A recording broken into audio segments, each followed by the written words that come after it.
your boy Jeremy Chase. And this is Parking Lot Parables. We have the lovely Miss Carina with us this evening. Yes. Miss Carina, go on and tell them about yourself. Oh, okay. Well, my name is Carina. I'm a licensed hairstylist, been licensed for 20 years.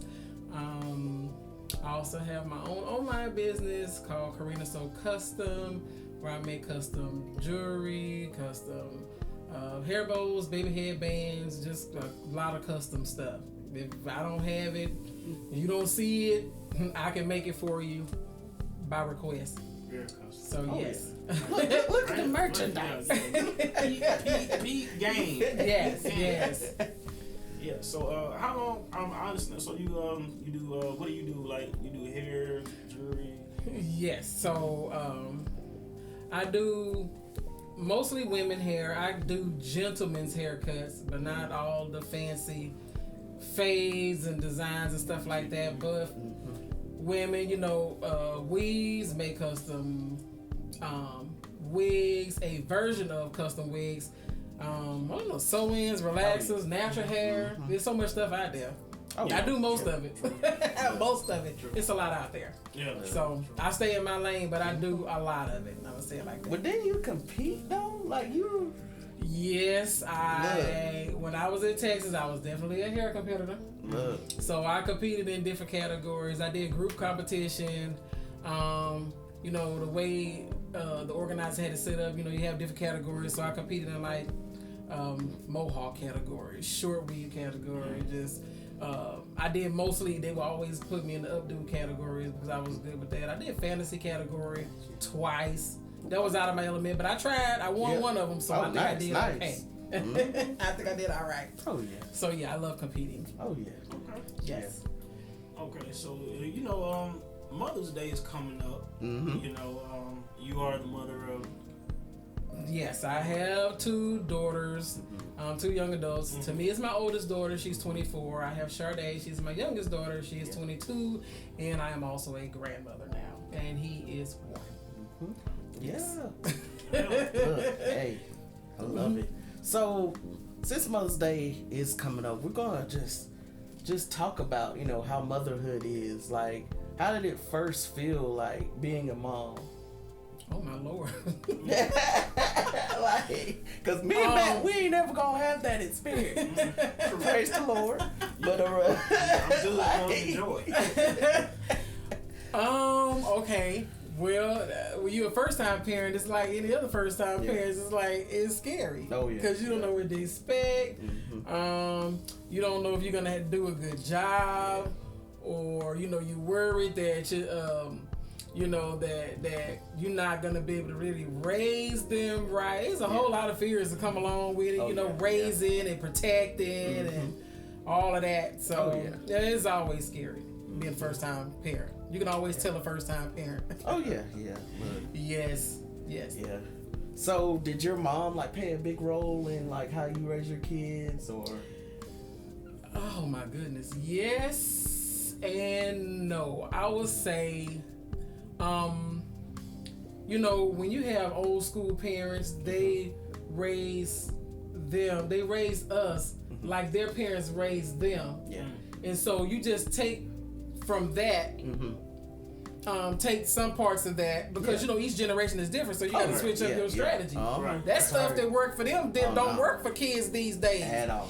So I did take some parts of how she raised us and utilize that when I raised my children, but it was a lot of stuff I had to add to that because communication is always a major key in every relationship. I don't care what kind of relationship you have. In every relationship, communication is a key.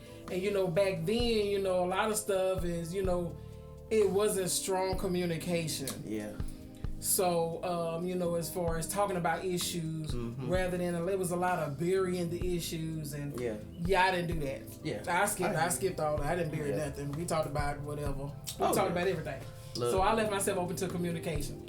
That's good, because I think a lot of moms, they're able to get on their children's level and communicate like that. Not saying fathers don't do it as well, but I think moms, y'all play a real big role in how we think, how we do things. So would you say that like they're sort of adopting some of your style as far as, you know, how you think and what, like, even in their jobs or anything like that? And you always have a child that kind of follows you, and then you have a child that kind of like go the other way.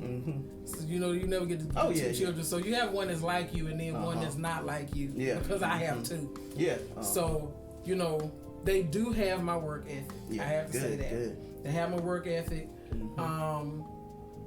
Personality wise, my youngest have my personality, whereas my oldest child brings the balance, because my youngest child is hyped like me. My older child is more reserved, chill. Yeah. You know, she could be totally excited about something, but you don't know, because she just kind of nod and be like, cool. So that's how she do. So yeah. Oh, and my oldest one cooks like me. Okay. My youngest one just pray for her. She ain't on that level yet. Hey, She ain't ready yet. Work in progress. Yeah. Oh, man. So, like coming up, you know, with your family and everything, how did you balance, you know, going for your passions while raising a family? Okay. Ooh, oh my Lord. Okay. So when I first moved to Texas, about the end of that year was when I started going to cosmetology school. And it was real because at this point, my daughters were 2, and to me it was 2, and Sade was 3 months. And I was going to school full time, working full time. So while I was going to school from 8 to 5, I was going to work at the daycare the earlier hours, work for about 2 or 3 hours, go to cosmetology school. Now this whole time they were in daycare. Yeah. So I worked at the daycare they went to. Yeah. After school, I worked that evening. After cosmetology school, I worked that evening all the way up until like 10 o'clock. So they spent literally the whole day in daycare. So by the time, you know, so I saw them before and I seen them after. By the time I seen them after, it's time to go to bed. Well, you know, I was there with them doing the second part, you know, up until we left and went home. It was rough. Yeah. For 9 months, that was a long time to be doing, to having a routine like that. It was rough. Yeah. It was rough. Hold on, did you say when you moved to Texas? No. Yeah, I'm originally from Louisiana. Oh, I forgot that. I don't know why I thought you said you was from Texas. I'm originally from Louisiana. But my girls were raised in Texas. Oh, got you. Yeah. So they're little city girls. Got it. They're not country like me. Okay. So yeah. I moved to Texas, but we was there for 15 years. Okay. So you've been back in Georgia how long now? I think it's been about 7 years at this 7, point. 8, It's been about 7, 8 years. Yeah.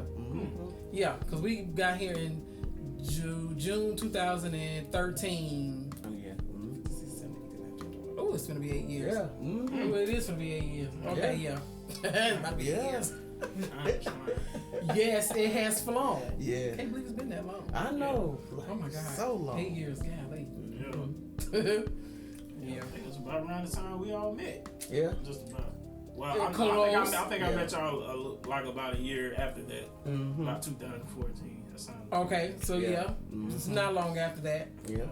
Yeah, I think I was here almost the whole. No, I had to be here probably about 6 months before I actually met. I think before I met you. I think it was about 6 months. About 6 months. Yeah. Yeah. All right. So, do you? What are your future plans now, going forward? Oh man, I talk to my girls. Well, I talk to them about this a lot. You know, when you're raising them, and you sacrifice a lot, and it's a lot you don't do because you know. Me, I feel like should nobody be raising my girls but me. Yeah, right. And plus, I was a single parent, so I feel like I need to just go on and get them to where they need to be, so I can do what I want to do. Yeah. Fully. Yeah. You know, I was still self-employed all them years. Oh yeah. Once I graduated, you know, working for myself, still raising them. When I had to bring them to the salon, I brought them to the salon with me. Of course, that's when I was doing, you know, in my own salon or whatever. I brought them with me to the salon. But you know, it's a lot of stuff I did do, but it's a lot of stuff I couldn't do until after they were grown. So now at this point that they're grown, I want to travel. Yeah. Oh, look. Now I travel with them, but business wise, I want to travel. I want to travel and do hair. Every time I go home, guess what, girl? Okay. Look. Can I get an appointment? Yes, you can. I don't care if I have to go rent a booth in one of my friends' salon and I'm telling you. And take care of Yo, my old clients, they always, when I get in town, girl, how long you gonna be here? And can I get in to get my hair done? You know, man, I know that's right. I want to be able to travel and do that. Oh yeah. Definitely want to travel. That's my plan. I want to travel and do what I love to do. Oh yeah. Have a salon too, to employ other people, but at the same time, I want to be able to leave and travel. I want to have to be stationary. Oh yeah. And be stuck. That's why I don't want to be like an instructor in a classroom setting. Yeah. Right. But in a different kind of classroom setting. Like when I competed in the hair shows, we had classes. I taught updo classes. Okay. That's different. It's not like curriculum class, but it's like at a hair show workshops. where yes. Okay, gotcha. I would love to do that too. Oh, that would be dope. And I would do that. Yes, I would definitely do that. And there's so much more stuff. I want to learn trichology. I haven't gotten into that. So with all the hair loss and stuff that's going on with men and with women, I want to learn trichology. So it's like so many classes I want to take. Trichology. I want to learn how to do the man weaves. I got to help these young men have some confidence because the little generational hair loss done got a hold to them, and they look like they 50 and they 25. I'm trying to get my beard. I want to have. So you got. They actually have whole you a guy that can't grow one. They have the whole beard. I'm not. See, I want to do. I want to rock it. I want to rock it. I'll rock it. I just want to rock my little You mustache may not with be chin the whole beard may not be for you. It's not for everybody. Look, I just want to see what it looks like. Now, if you got a struggle beard, and it's struggling, you got holes everywhere, then it might be. For you, but if that's not your look, then it ain't for you. I don't think it's gonna be. Definitely gonna do the. Listen, I will run all these little bald men down and hook them up. I'm telling you, I'm looking forward to that. I hear you. Men got to be just as confident as women. Yeah. True.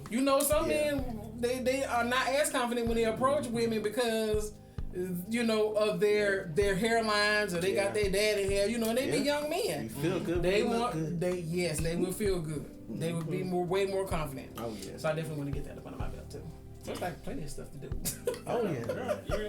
It's a lot to do. Oh, yes. So how does your faith play into being a mom or raising children? It take Jesus. Let me tell you something. The pastor that I was under in Texas, Bishop Holcomb. One thing that he said that I never forgot, and at this point my children were young, he said, "You have not raised children until you raise some teenagers." Ooh. I swear he wasn't lying, because oh God. Look, I just remember how I was as a teenager. I'm like, Lord, I'm praying. I remember how I was too, but it's like each generation get worse. You just be looking like, golly, these girls make you just want to box them, It takes faith. It takes Jesus. It takes the Holy Spirit. Yeah. It takes Jesus and the baby manger Jesus. Look, the Jesus that fed the 5,000. It takes every level of Jesus you got to raise children, especially when they hit a teenager, when they become teenagers, and when they get older. Yeah. Woo, child.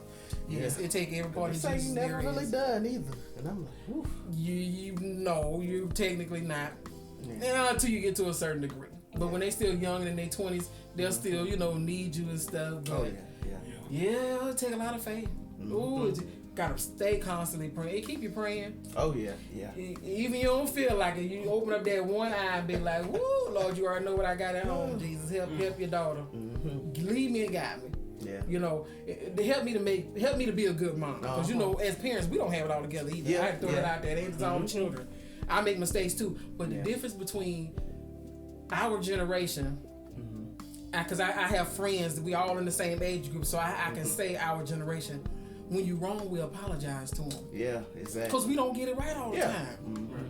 Whereas the old school way of doing lots of, you don't never get no apology. At all. It is what it is. Their apology is to feed you. Or their apology is like, let me get you something. But no, you have to apologize. We are not always, that's why we have to constantly pray. That's why I take Jesus. Not just for the kids, it take it for us too. Oh yeah. Oh man, just your mentality. Yeah. Woo, because when you mess up, it's we still gotta apologize to him. Yeah.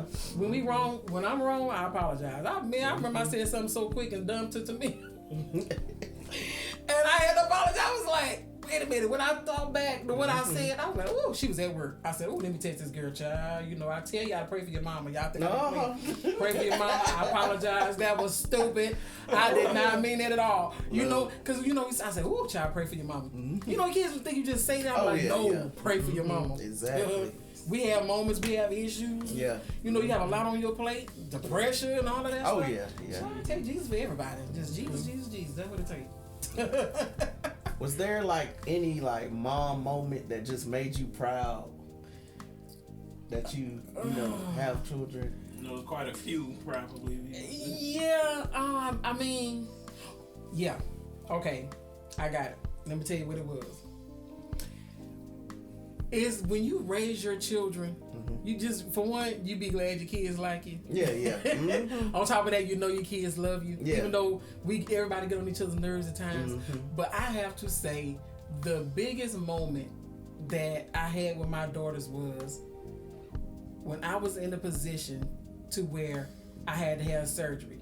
When I had especially the first surgery, I have to say I was surprised initially.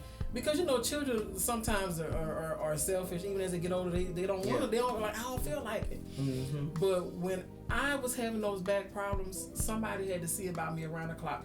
When I had to get up, when I needed help getting up, I needed help sitting down, I needed help taking a shower, I needed help getting dressed. And when you think my girls did it without question, they might have complained a little bit. But it was like you raise your children to help you also when you need help. And the fact that they don't mind helping you. They didn't make it no big deal. That had to be the biggest moment I could say out of all the moments was when I needed help. Like you helped them when they were helpless and they couldn't do for themselves.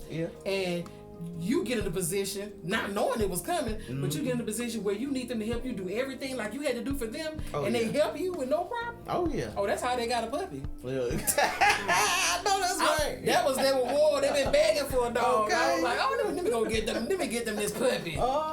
Proud of them, and not one time, but twice. The first surgery and the second surgery, they was there rotating around the clock, taking turns. You know, because they both of them was working and, you know, doing handling, you know, taking care of the house. I couldn't. I wasn't at work. I was off. It was like, about 12 weeks recovery between both of the surgeries. So, taking care of the house, taking care of the, you know, making sure the bills is paid, you know. And I'm like, hey, I need to take care of this grocery shopper. They just completely took over and did a good job. So that was the biggest moment that I could say that I had, the proudest moment of them, you know, that I had with my daughters.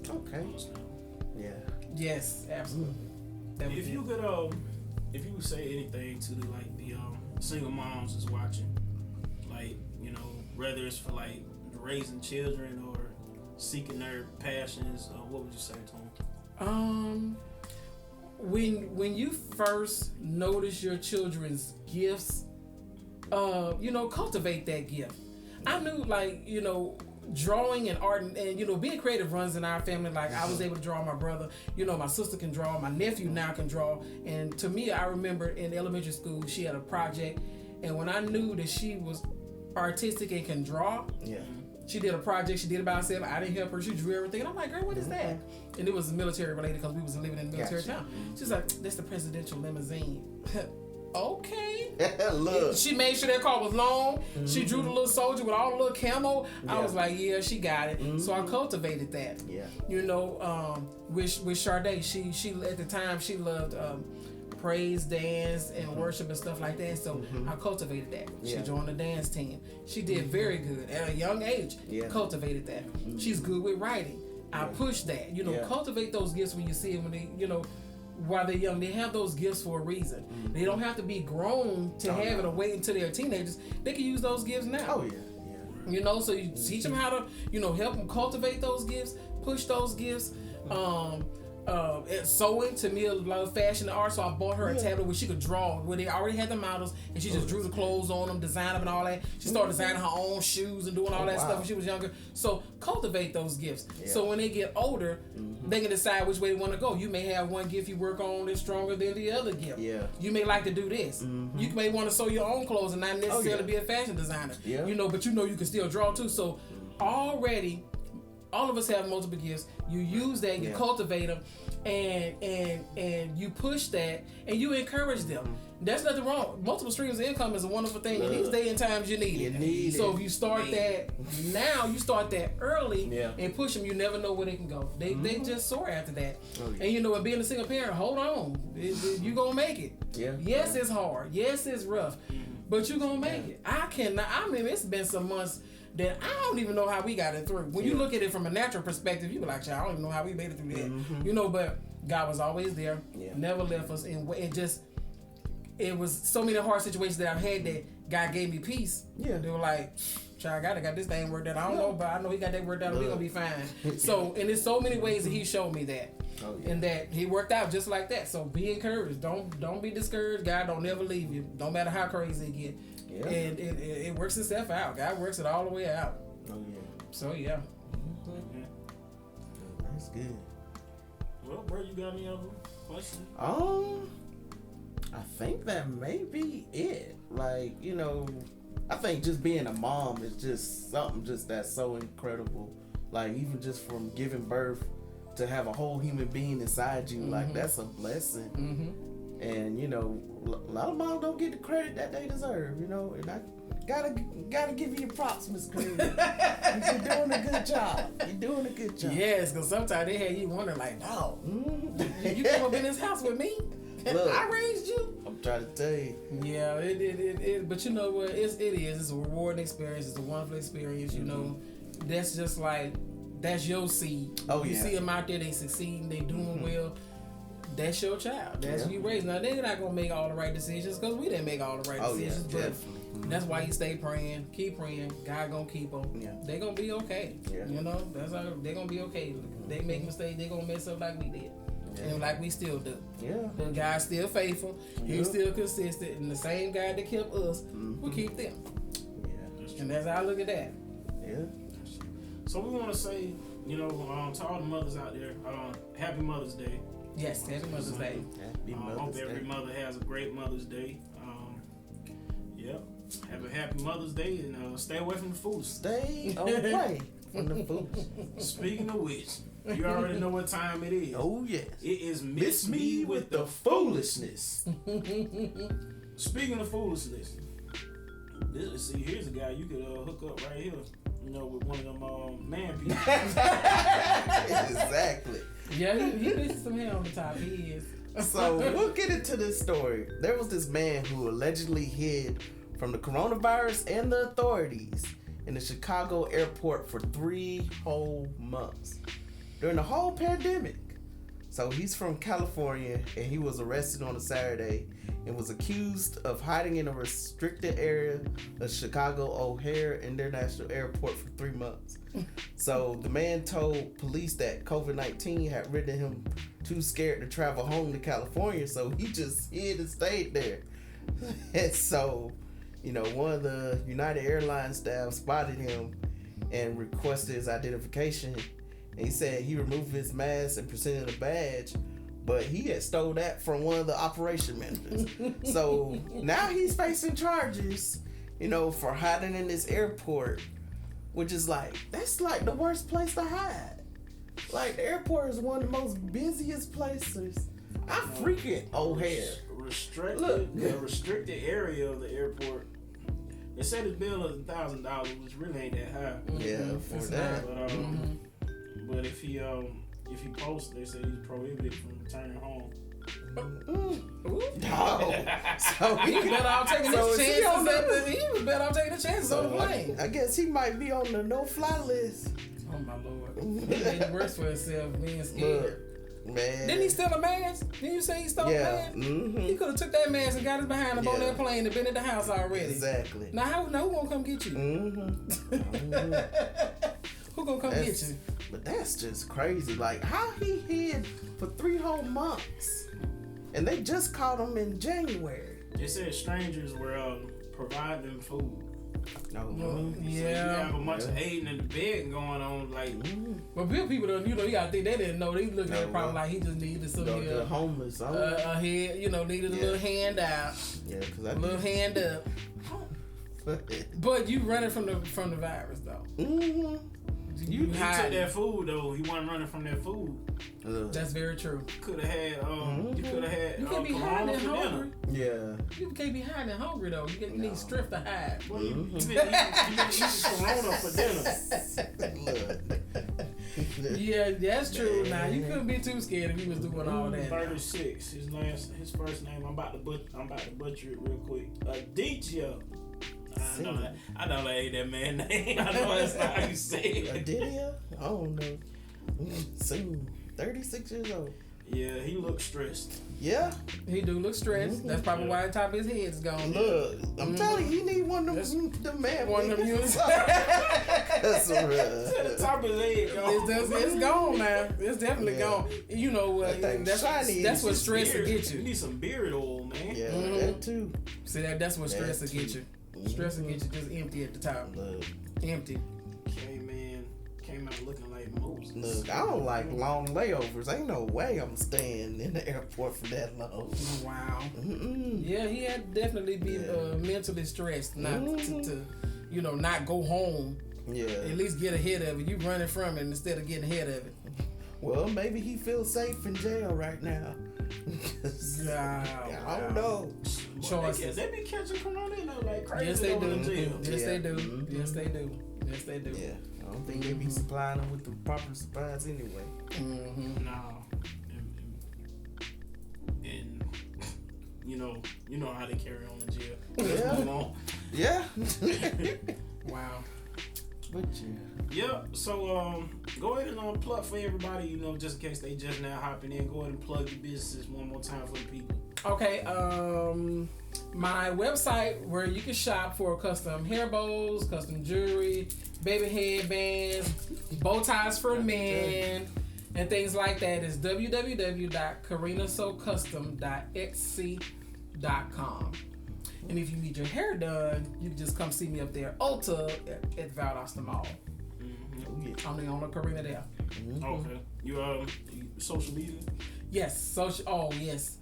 Facebook is Carina. Facebook and Instagram, Carina So Custom. So follow, and also I have my other hair page where I show my hairstyles and all my creations and stuff like that. It's Facebook.com / /hair sensational. Same thing on Instagram.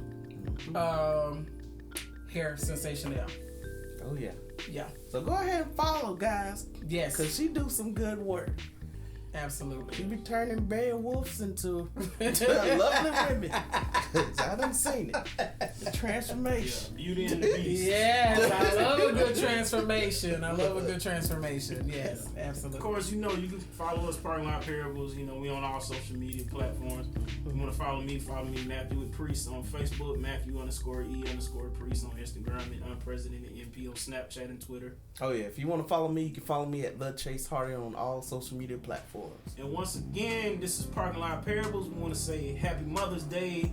I am Matt P. And I'm Jeremy Chase. One time. Yes, sir.